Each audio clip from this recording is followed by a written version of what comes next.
Satu kami sekarang ni tengah buat silibus untuk tadika pendidikan anak berteraskan tauhid, berpaksikan surah Al-Fatihah. All the subjects related to Allah saja. English pasal Allah, BM pasal Allah, matematik pasal Allah. Anda bagi contoh matematik. Setiap orang buat dosa akan ada satu titik. Kalau dia buat 10 dosa, dah ada 10 titik kat hati dia. Apabila dia buat baik, Allah akan remove titik tu. Seorang ni telah buat 10 dosa, kemudian dia taubat, dia akan buat 3 kebaikan. Dia ada 10 tolak 3 dosa. Berapa tinggal dosa dia kena cuci lagi?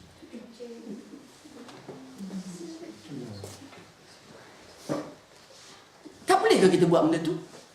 Boleh kalau kita fikirkan. Tapi oleh kerana kita ambil lock, stock and barrel daripada barat semua ni, tak timbul. Nak tahu tak Yahudi punya matematik macam mana? Satu kampung di Palestin ada 1000 Arab. Kita dah bunuh 300. Berapa tinggal lagi? Berlumba-lumba kat tengah. I know. Cakap Yahudi lah kan. Ini Kamal Hilbawi cerita. We need to keep 700 Arabs. Good. We must try to kill them. Nak tahu matematik Husni Mubarak? Tahun kita sudah pinjam Amerika 2 bilion. Tahun ini kita perlu pinjam lagi 5 bilion. Berapakah hutang kita tahun depan? Sebab tu Egypt jadi Egypt lah dia kata. Ini cerita sebelum Muslim jatuh. Nampak tak?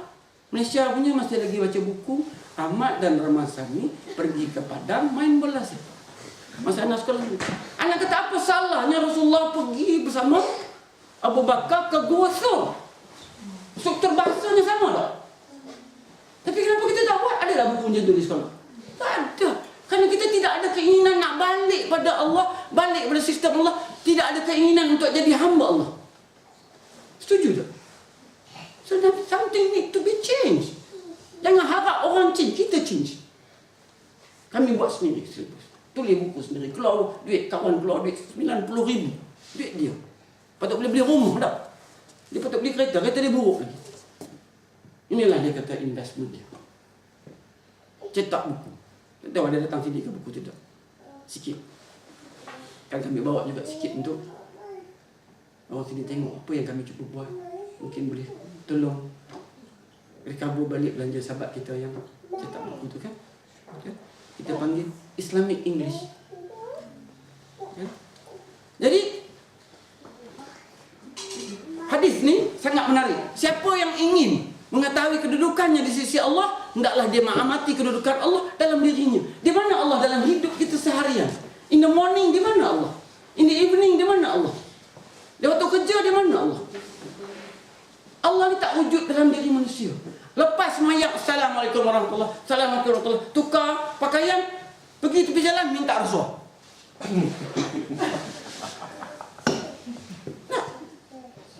Berlaku tak? Berlaku tak? Pendidik buat apa dekat universiti? Tindih menindih, fitnah, nak rebut PM dengan profesor. Berlaku tak? Berebut di sekolah, siapa nak jadi penolong kanan? Dan fitnah, dia tu tak layak dapat cemerlang pun, dapat berapa ringgit saja. Dia tempat di neraka dengan fitnah kawan dia untuk beberapa ratus ringgit saja. Orang beli neraka. Sekarang ni orang beli neraka. Sedangkan orang dulu, kata seorang ulama, dia katakan, while we are sitting here talking, some of our brothers are booking high places in Al-Jannah. Sedang berjihad, sedang berdakwah kan. Kita sitting ni conference. Ada orang buat dah. Jalan dah kan.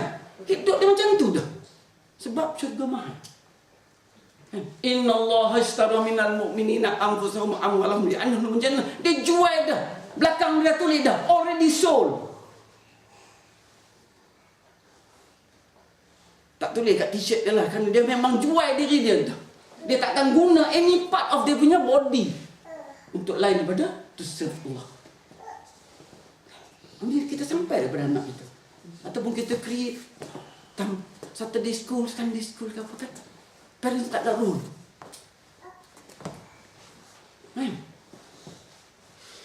Kita tidak berbisik-bisik pada hati anak kita tu. Ittaqullah. Ya.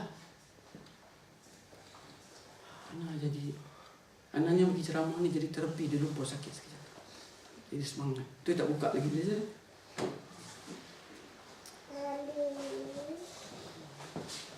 Anak nak bacakan catatan Majdi Hilali. Tidak ada satu tahun pun yang dilalui oleh umat Islam kini kecuali ia membawa luka baru pada tubuh umat ini, ditambah dengan luka-lukanya yang sedia ada. Belum selesai Syria, Rohingya, kan? Dan sedang sini Mali. Sampai peringkat sudah information fatigue. Tak larat nak dengar, tak larat nak baca dia. Mana? Luka-luka ini sering menimpa tubuh umat ini, namun hampir tak nampak seorang pun merasai dia. Kita dah kena abuse. Kita tengok Rohingya ke apa, kita tengok macam event kan, berita. Kan? Kami memohon kepada Allah agar Allah berkenan menghilangkan keresahan, kesulitan dan menurunkan pertolongannya yang telah lama kita nantikan. Kita doa juga, tapi bantuan Allah tidak kunjung tiba. Meskipun umat Islam telah banyak berdoa dan memohon pertolongan kepada Allah SWT, tetapi keadaan masih tetap saja seperti semula, bahkan menjadi semakin buruk di setiap sebagian tempat. Hingga timbullah pertanyaan di hati sebagian orang, mengapa Allah membiarkan kita?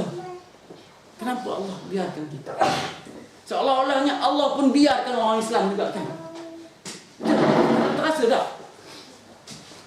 Padahal seiring dengan kemajuan zaman bersamaan dengan tersebarnya satelit dan alat komunikasi, setiap Muslim dapat dengan mudah menyaksikan apa yang telah dan sedang menimpa saudara-saudaranya yang tindas. Sekarang kita tahu apa yang berlaku berapa minit saja tanpa itu. Kita boleh tengok live streaming pun, live Jazeera live sekarang ni daripada Gaza, kan? Live daripada sempadan Syria dan Turki, kan? Tengok.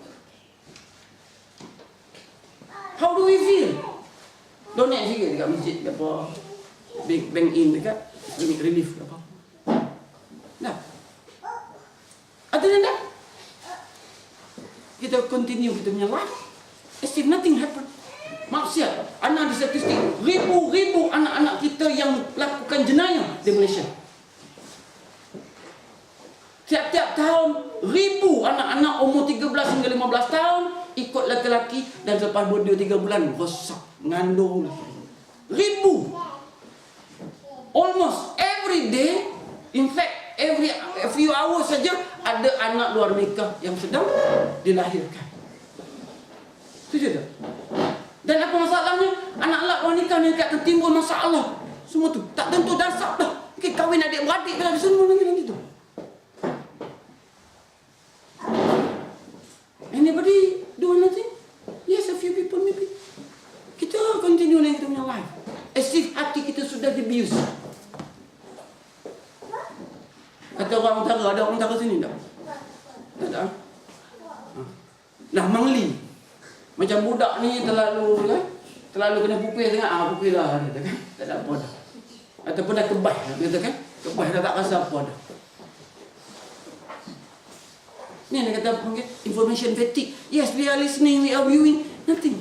Dah hati dah mati dah.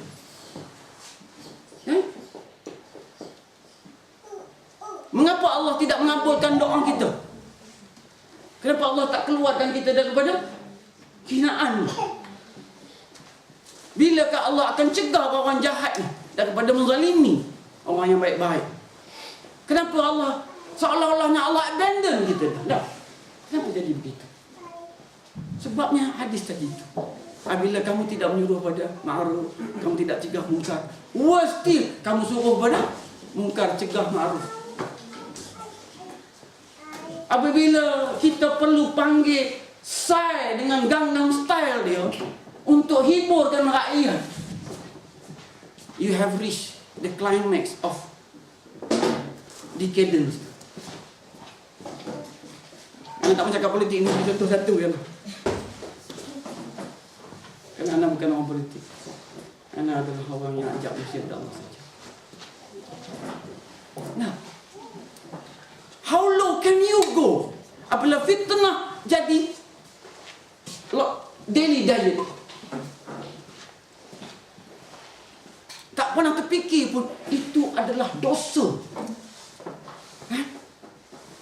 Media kita adalah sumber dosa.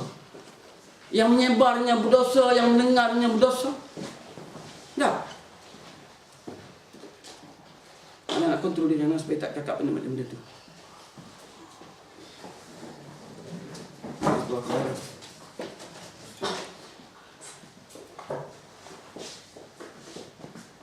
Ini semua berlaku kerana kita sudah hilang kelayakan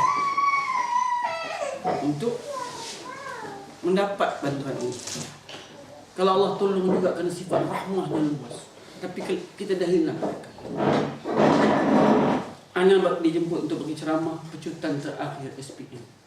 Anak tanya berapa orang tak solat? 70%. Anak kata macam mana anak dapat pertolongan? Tak ada hubungan langsung dengan Allah.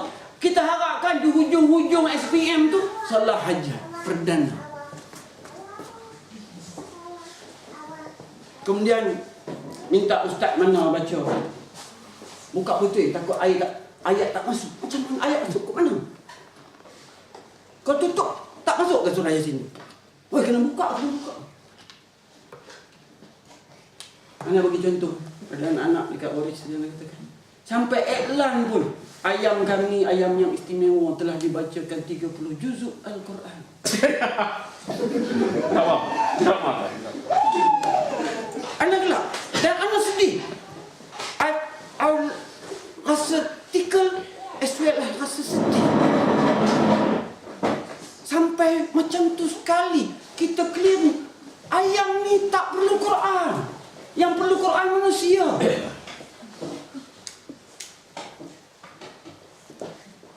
Anda tidak ada keinginan iklan dalam radio IKIM ni. Sekarang ni Mandudi cakap pasal benda ni tahun 50-an. Apabila Quran diberi pada orang mati, doa pada orang hidup. Orang hidup tak apa, kita doa lagi orang mati. Baca Quran atas kubur, tak ada apa dah dia. Dia perlu doa je dia. Quran tak ada manfaat kat dia. Dia kata, saya nak cadangkan awak pecutan terakhir ni semayang dulu, baru boleh angkat tangan. Iyyaka na'budu wa iyyaka nasta'in.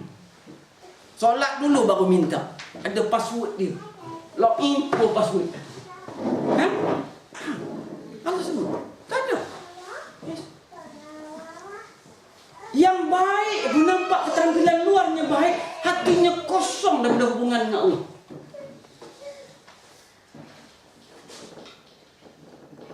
Bila seorang pemuda yang solat semua, I don't see any wisdom bila Allah uji manusia. Kufur tu kan? Dia tak ada ilmu. Mak ayah dia didik elok-elok semua. Mereka solat, hubungan tak ada dengan Allah. Hati kosong. Kita hidup di satu masyarakat yang sudah tidak punya hubungan dengan Allah. Dr. Burhan kata, ini sesi kita boleh discuss. Boleh bangkang gitu. Boleh templak gitu. Anak tak sensitif dengan orang disagree dengan. Kan? Cuma anak tak buat akademik bagi citation kata kan. Ini reference. Tapi boleh tengok sebenarnya. Anak nak bagi kata-kata sikit lagi. Kata Muhammad Qutub. Tidak diragui bahawa pemahaman kaum muslimin dahulu terhadap Islam tidak sama dengan pemahaman kaum muslimin di zaman moden. Yang memahami Islam sebagai kumpulan peribadatan yang dilaksanakan terpisah dari tingkah laku. Yang kata tadilah, kan? Dia solat, dia haji, tapi dia terima rasuah, dia beri rasuah, dia khianat. Tak, dia tindas orang. Orang solat, non-Muslim takkan tengok Islam melalui diri orang-orang ni. Tak nampak keindahan Islam. Kalau kita tanya, the Chinese dekat Malaysia, sungguh dia orang rasa tak senang dengan orang Melayu. Tak percaya tak? Because panggil orang Melayu. Ada seorang pendakwah Cina, dia bentang kertas kerja. Kenapa orang masyarakat Cina sukar menerima Islam? Dia bentangkan realiti.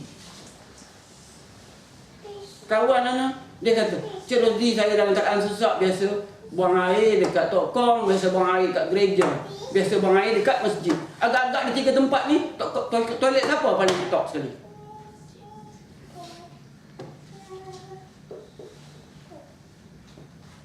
Dalam Masjidil Haram pun ada kahak dan ada sampah. Orang kafir mana yang kotorkan Masjidil Haram? Mesti Muslim lah. Ada orang terburai perut, kena potong pus dia tu. Masa buat tawaf dalam Masjidil Haram, orang merompak. Dia tak sebut lah apa keganasan, kezaliman, husni, Zaidin Abdul Ali semua ni tak masuk sebut lah kan.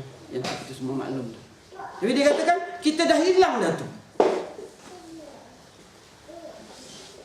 Orang yang merasa menghadap Allah dengan ikhlas sewaktu diibadat, masa beribadat, kemudian dia menghadap yang lain dari Allah pada kegiatan hidup dia. Inilah. Kan dia nak kejar tu. Manusia telah embrace hidup mengejar dunia ni. Satu doa yang anak biasa doa untuk anak-anak, ya Allah, cabutlah rasa cinta dunia kepada setiap hati anak.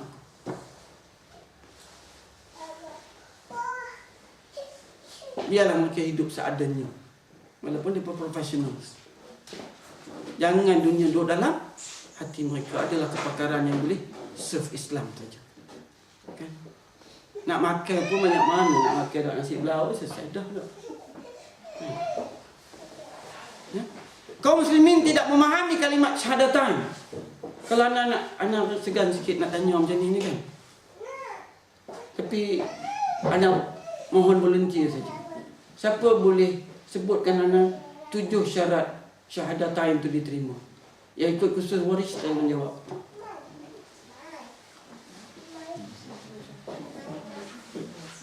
7 syarat syahadah diterima. Kalau tak terima, kita ni tak beriman.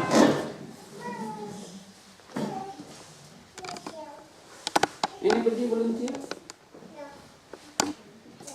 This is not an option. This is not a luxury. Kalau tak baca lagi Harry Potter, so it's okay. Ini 7 syarat 2 kalimah syahadah itu diterima oleh Allah SWT. Without the 7, you have not really believe what you have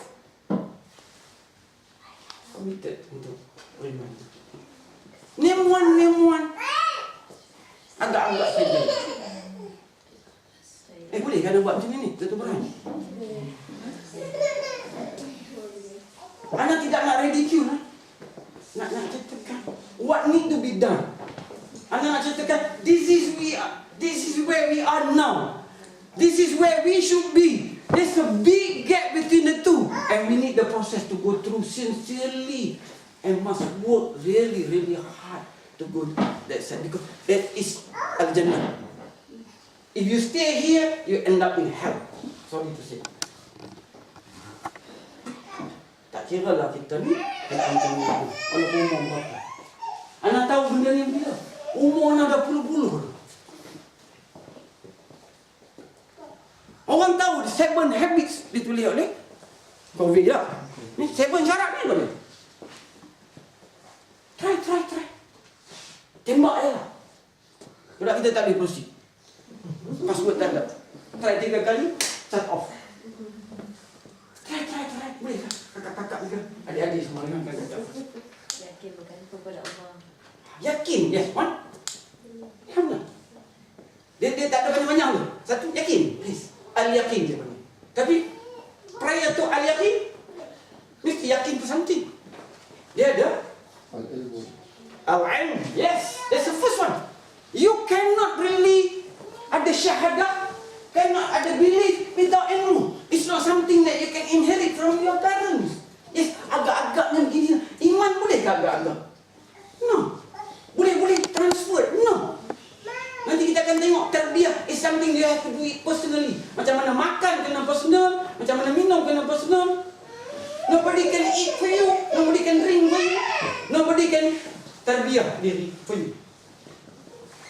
You can lead the tarbiyah, that person have to go through the process. Okay, kita ada 2 dah. Al-ilm, al-yaqin. Anak kan habis kuliah ni dekat 7 tu, kita tengok ni. Ya? Ikhlas, yes. Tapi tu duduk terhujung dia ikhlas. Tahu sebenarnya, tapi tak pernah dengar tertuju dekat dia kan. Qabul. Kena tunaikan apa yang dalam syahadah tu, qabul. Al-qabul. Jadi kita ada 4 cukup lah. Tapi tak cukup kan?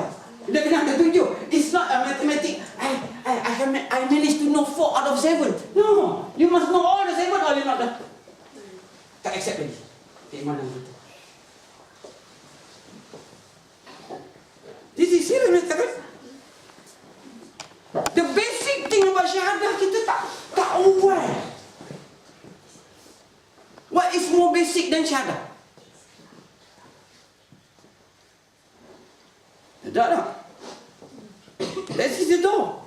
Sebab tu, ini ada peristiwa dia. Murid kepada Wahab bin Munabbih, dia kata, bukankah syurga tu ada kuncinya?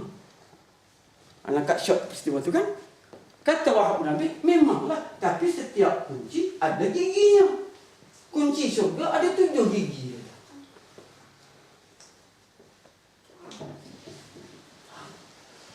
This is serious. You can be an engineer, you can be a professor. You don't know this. Susah. Anak-anak, Pakcik Rosti ni bagi orang tension sikit. Anak-anak bagi ringan sikit. Sekelompok pelajar-pelajar decide untuk pergi cuti Easter naik boat. Ada boatman. Cerita ni tak kenal kan? Ada boatman. Orang tua. Oh. Kemudian budak-budak terpecah. Mari kita kena pakcik tuan. Okey. Pakcik tahu tak antropologi? Dia kata binatang apa tu? Dia penggelar. Bukan binatang pakcik. Ini satu ilmu sangat penting. Ugi pakcik tak tahu. Seorang lagi tanya, pakcik tahu geologi tak pakcik? Itu binatang pakcik sangat penting ilmu ni pakcik tak tahu. Yang dia keep on ridiculing pakcik. Pakcik umur berapa pakcik? 60 tahun. Pakcik tak tahu semua ilmu ni? Tak tahu. Ruginya pakcik umur 60 tahun. Tak tahu, tak belajar benda-benda ni. Okay. Allah nak tunjuk Abul Hasan An-Nadawi kata, tiba-tiba langit gelap. Laut pun bergelora. Pakcik pun pulang paku buah keras. Tahu ke pepatah ni? Takut lupa dah kata England tu. Pakcik kata, anak-anak ni tahu tak ilmu berenang? Oh, kami tak tahu pakcik, tak sempat nak belajar ilmu berenang. Orang tua-tua kata, kalau nak pergi ke laut, belajarlah ilmu berenang. Sebabnya, kalau kita punya sampan itu balik, pakcik boleh berenang, pergi ke darat. Anak-anak akan karam dengan ilmu antropologi, geologi. You will see in the deepest of hell kalau tak tahu syahadah. Sebab tu kata Profesor Syekh Mutawalli Sya'rawi, dia kata kita patut rasa bersyukur sungguh Allah tidak hina kita hidup sebagai penyembah berhala. Kerana ramai profesor pun sembah berhala. Bijak. Tapi time tu tak bijak. Dia bijak sini, tak bijak sana. Yang kita nak bijak sana lah. Sebab tu tak ada istilah bijak sini ya. Dia ada bijak sana tak? Boleh kita proceed, ada banyak mana lagi masa? Boleh lagi? Boleh tu banyak mana lagi? Ana tengah masuk gear 4 ni kan, tak masuk gear 5 lagi, belum overdrive. Jadi kaum muslimin tidak memahami kalimah syahadatain. Minta maaf. Ana bukan nak ridicule. Ana nak kita rasa penuh kesedaran how much kita tak tahu din kita sendiri. Dan kita tidak memperuntukkan masa. Macam mana je Rosdi, kami ni bidang Islam. Antara sebab mula-mula nak berubah masa studi mana, bukan ustaz saja nak masuk syurga dah. Jurutera pun nak masuk syurga juga. Setuju tak? Doktor pun nak masuk syurga juga. Allah tidak exclusively choose hanya ustaz-ustazah saja. So, ada certain minimum thing yang kita nak kena ada. Anak sakit 2 tahun sudah. Sampai sekarang pun tak baik. Pada ketika anak sakit kerana diganggu oleh syaitan sungguh-sungguh, membisik-bisikkan benda yang meragu-ragukan tentang akhirat dan sebagainya. Pada ketika tu, anak minta satu saja. Pada hari anak mati, ya Allah, jangan cabut iman. Dan semenjak tu anak doa untuk Allah, pada Allah, untuk anak-anak anak. Dulu nak minta mereka jadi da'i, nak minta mereka macam-macam untuk Islam. Sekarang ni, ya Allah, kalau mereka ni mati dalam iman pun, Engkau telah memberkati hidup mereka. Susahnya nak tanam iman dalam hati anak. Because you can't really see benda tu ada ke tak? Anak Alhamdulillah Allah beri anak-anak dapat masuk IPT. So anak nak katakan hantar anak ke IPT ni no big deal. Yang jadi cabaran kita dah hantar anak ke syurga. Mungkin anak punya parenting yang anak selalu buat tak matching dengan kehendak orang kan. Tak ada tip tak ada. Sebab this is about syurga. Kan? The whole thing about kita punya life adalah whether Allah sayang tak kita sampai Allah pelawa kita masuk syurga dia. Kita kena buat sesuatu sehingga Allah sayang kita. Ya? Siapa yang tua-tua sini mungkin pernah dengar lagu Semakin Hari Semakin Sayang. Ana cakap kepada student anak kat KTD. Ada lagu dia orang tak pernah dengar. Muda-muda ni kan. Ana kata semakin hari semakin sayang. Tapi ana nak tanya, semakin hari ni semakin siapa sayang? Allah sayang ke syaitan sayang? Dalam lagu tu tak sebut nah. Ya. Kita tak pernah tanya tu. Semakin hari ni semakin siapa sayang? Ada satu buku ditulis oleh Syekh Ali Tontowi, Sehari Bersama Syaitan. It's a good start untuk baca. Apa tipu daya syaitan? Tapi anda baca dia punya last point saja. Dia kata, pada ketika aku tua dan Allah kurniakan aku ilmu, amat sukar untuk aku menepis bisikan-bisikannya. Sangat-sangat ku bimbang apabila syaitan mendekati anak muda yang tidak punya ilmu dan tidak punya pengalaman. Kita pernah perasan tak? Wa qur rabbi a'udzubika min hamazati syayatin. Kita terasa tak? Nak bercakap sungguh kat anak kita kan minta. Bacalah ni anak-anak. Minta Allah jauhkan syaitan daripada kamu semua. Tak. Kerana dia akan dekat dengan kita. Dia akan bisik-bisikkan benda yang menghilangkan keimanan kita. Islam yang dipahami Rasulullah SAW, yang dipahami oleh para sahabat dan tabi'in adalah Islam yang jiwa secara utuh kepada Allah. Kewujudan manusia seutuh dituntut untuk menyerah diri kepada Allah SWT. Semestinya fikiran, perasaan, amalan, tingkah laku secara utuhnya didasarkan kepada ketentuan dan tetap oleh Allah SWT. Okey, soalan kedua, nak kena bangkitnya saya. Yang waris pun tak jawab. Jangan jawab. Kalaulah anda minta rumuskan, kan orang biar ada kat sini kan. Kalau anda minta rumuskan Islam ni dengan 2 benda, boleh kata 2 ayat. Number 1, number 2. Apa yang kita nak rumuskan? Susahlah nak rumuskan Islam yang syumul dan syamil dan mutakamil, sistem hidup yang macam mana nak buat 2 ayat ya?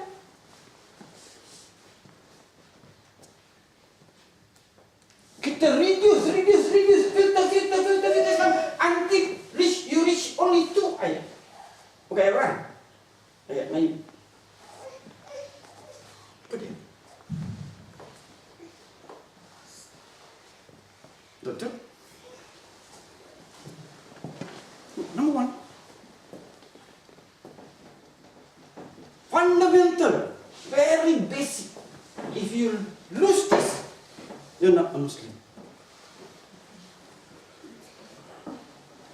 Kita yang ustaz. Adil. Ya? Adil.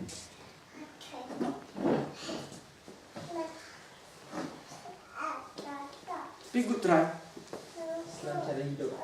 No. Itu semua huraian-huraian. Penyerahan kepada Allah. Almost. The first point is that Allah declared, and you must accept consciously, I am your Rabb and you are my Abd. Setuju tak? I am your Rabb. Aku adalah Rabb kamu. Dan kamu adalah hamba aku. Kamu terima hak tu, you are okay. Seluruh benda-benda lain tu, terima Islam sebagai din semua tu adalah huraian ni. At any time, kita tak boleh lose this sight yang kita iktiraf Allah Rabb dan ilah kita. Rabb tu kita including dia jadi ilah lah. Kan? Sebab tu buku main dulu kita bacakan 4 basic Quranic terms. Apa dia? Rabb, ilah, din, ibadah. Nah, maknanya kita kena didik diri kita ni sebagai hamba. Orang kata nak didik, orang rasa tak setuju. Nak cakap pasal hamba sebab apa? So, kita kena didik anak kita nak jadi khalifah. Ada berapa ayat Quran cerita pasal khalifah? Ustaz Ahmad.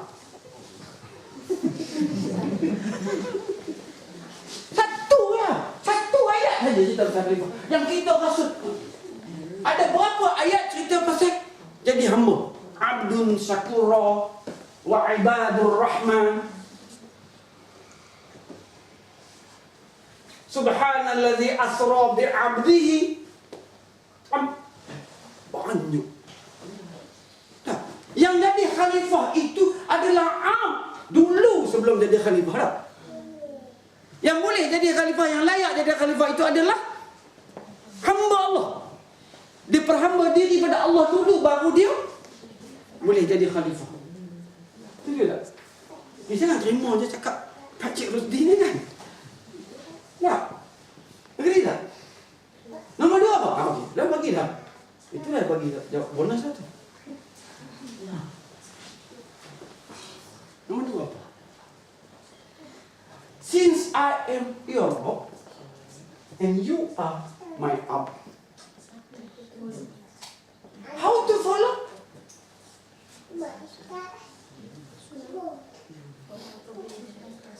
What to obey? Yes. To guide you, I give you Al-Quran. Ada 3 benda kita kan? Rabb, Abd, Quran.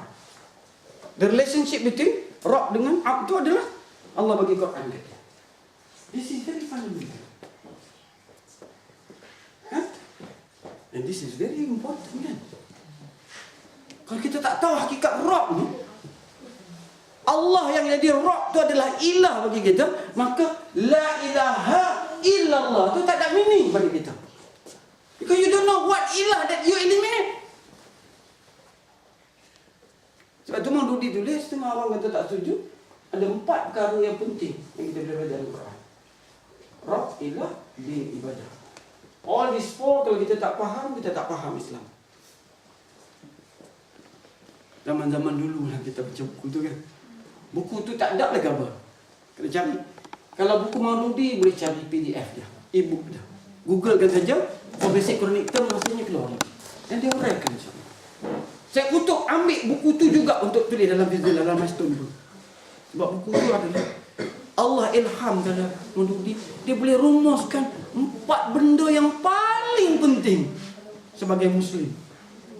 Dan rasa-rasanya generasi muda kita tak tahu lah. Kalau kita tanya ilah apa dia, tak tahu.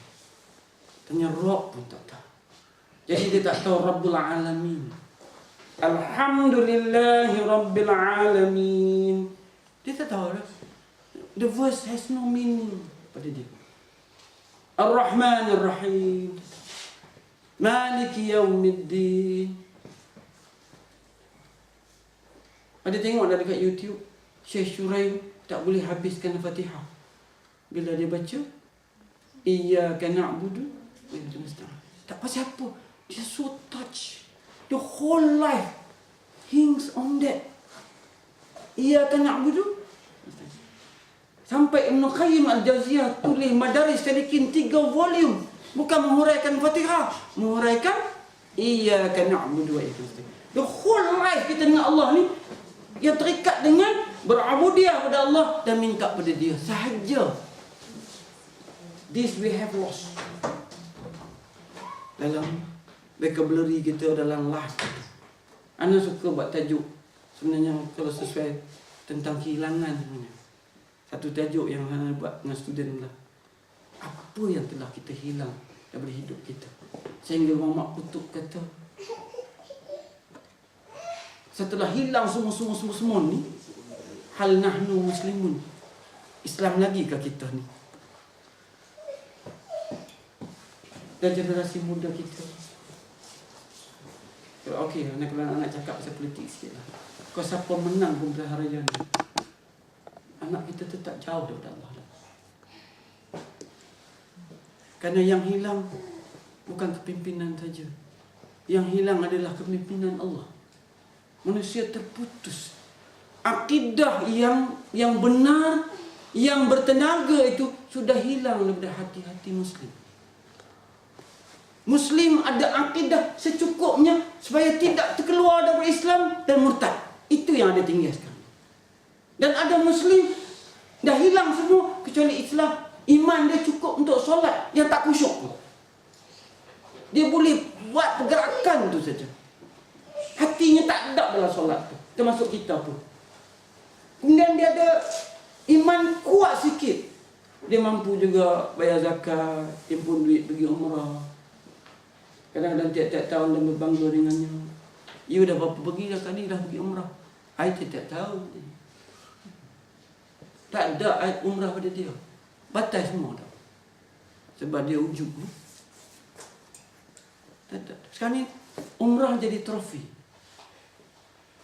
Kami sekeluarga tak tahu.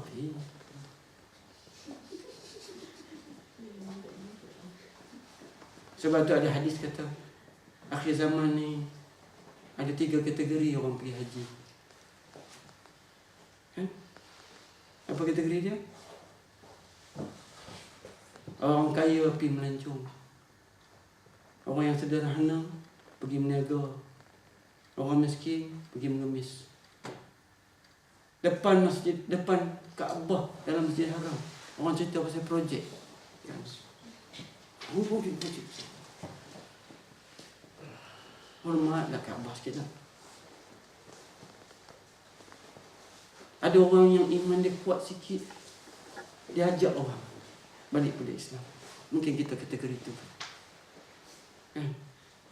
Imannya ada banyak level yang kita tak sampai. Iman yang syumul, yang tauhid, dia kata Ibn Qayyim Al-Jauziyah, tauhid orang-orang yang benar-benar lalu tarbiyah ini seluas laut. Kalau ada sikit-sikit kotoran tu tidak mencemar tauhid dia. Bagi orang yang tauhidnya macam air dalam ni saja setitik dan cicak pun betul. Riya akan membinasakan tauhid dia yang kecil tu je. Sebab kita tak spend enough time untuk mengetahui Allah, mengenalinya, untuk mencintainya. Apa dia langkah-langkah untuk mencintai Allah? Kita pun tak tahu. Ibn Qayyim kata ada 10 langkah untuk mencintai Allah. Apa nombor 1? Ataupun any sequence. Hari ni belajar nombor 3, 4, 7. Apa satu langkah untuk kita mencintai Allah? Langkah mencintai Allah. Mencintai Allah ni sunat ke wajib? Tak sah iman kalau tidak mencintai Allah. Tidak beriman seseorang itu tak mana? Melainkan dia mencintai Allah dan Rasul lebih daripada mencintai segala-galanya yang lain. Tak boleh iman. Tapi ada ulama kata tidak sempurna iman, bukanlah tak ada iman. Tak ada uraian. Tak. Jadi macam mana kita nak mencintai Allah? Kena Allah. Kena. Macam mana nak kenal? Antaranya dia kata, kalau kita berada dalam majlis ilmu halaqah, halaqah, kita dapat beberapa perkara daripada 10 tu. Dalam satu pertemuan macam ni, kita akan dapat sebahagian daripada yang 10 tu. Pertamanya baca Quran. Kita baca dah tadi dengar Quran. Dapat satu dah. Keduanya kita akan berada di kalangan orang-orang yang soleh. InsyaAllah. Kalau kita tak soleh, mana pun kita dalam suasana yang soleh. Dua dah. Ketiganya kita akan mengeratkan ukhuwah sesama kita. Tiga dah. Keempatnya kita akan belajar tentang Allah dan Rasulnya ada. Kalau datang halakat setiap minggu walaupun tidur. Walaupun tidur dah. Dapat dah 4 anak tangga tu. Itu kalau tidur lah. Masya-Allah. Anak tunjuk pelajar-pelajar KTD, kalau tuan-tuan datang halakat hak tu juga dah. Dapat dah. Sedang berada di atas anak tangga mendapat cinta Allah. Kerana cinta ni pun Allah kurnia pula. Kalau kita mengecek-ngecek, kita tahu mengecek-ngecek ni. Ha? Ngendeng-ngendeng kita, pergi ngendeng-ngendeng kan. Kemudian Allah pun kesian kat kita, kan? Hari ni tak buat demo tu lah kan. Tak ngecek aiskrim orang tu kan. Kat depa tunjuk lah kan. Tak nak demo kan depa ngendeng tu dia kan. Kita kena menagih. 1,5 ulama menagih kepada Allah. Kan? Beri kita ilmu, beri kita cinta, supaya kita boleh cinta. Kita kena dapat jalan untuk mencintai Allah SWT. Jadi, matlamat hidup kita adalah berusaha untuk membina diri dapat jadi hamba Allah. The whole struggle ni adalah untuk jadi hamba Allah yang memenuhi syarat-syarat. The whole struggle.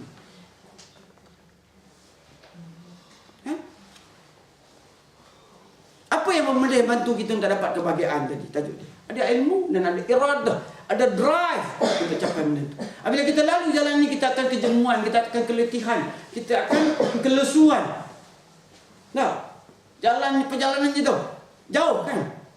Lau kana 'aradan qariban masfaran qasir lan taba'uk walakin ba'da anhu musyaqqah. Jalan ni bukan kepalang punya jalan, ni jauh, susah. Kan? There is a tendency untuk kita kadang-kadang hilang fokus dalam perjalanan itu. Ibnu Jauzi menceritakan bahawa ada seorang ni tersesat di padang pasir, dia kata. Sampai tak tahu mana hala nak tuju.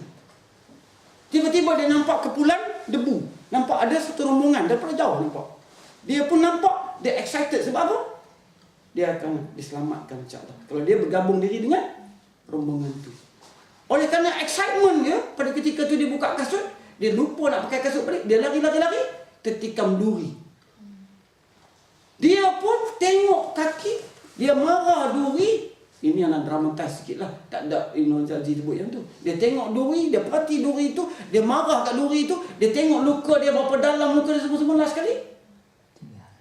Dia tengok rombongan tu, dah tak ada. Berlaku tak pada kita?